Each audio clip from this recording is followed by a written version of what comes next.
Kamusta muna yung ano? Well, okay naman. It happens every game, no?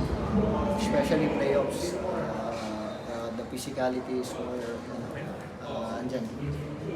But yung bawi mo ngayon, ganda, nakabawi kayo. Let's talk as to what happened. Ano yung mga magandang ginawa nyo? And yung mga hindi masyado, especially late in the game. Of course, we're happy now we got the W, we tied the series, but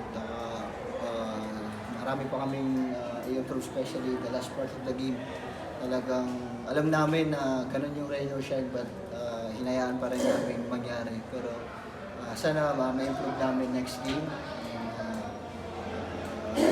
May dubos din silang neighbor sa Itay Spirit yung rain or shine. So credit sa kanila.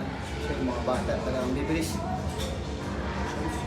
Kahit isang bukod mo ba na gusto ba kayo nila rito bago ng game? Well, of course, nilapitan na naman ako agad. And of course, nakita niyo naman, di naman sinadya talaga. And yeah, like I said, it happened sa game. And paras naman kaming Bisaya, laban lang. Wala namang ano, yung mga concussion protocol yung... Yan yung good thing, wala naman. Medyo nahilo lang ako nung after ng game. Pero maganda yung alaga ni Mrs. Kaya... Yun. Good. Thank you. Thank you. Okay. Thank you. Ingat.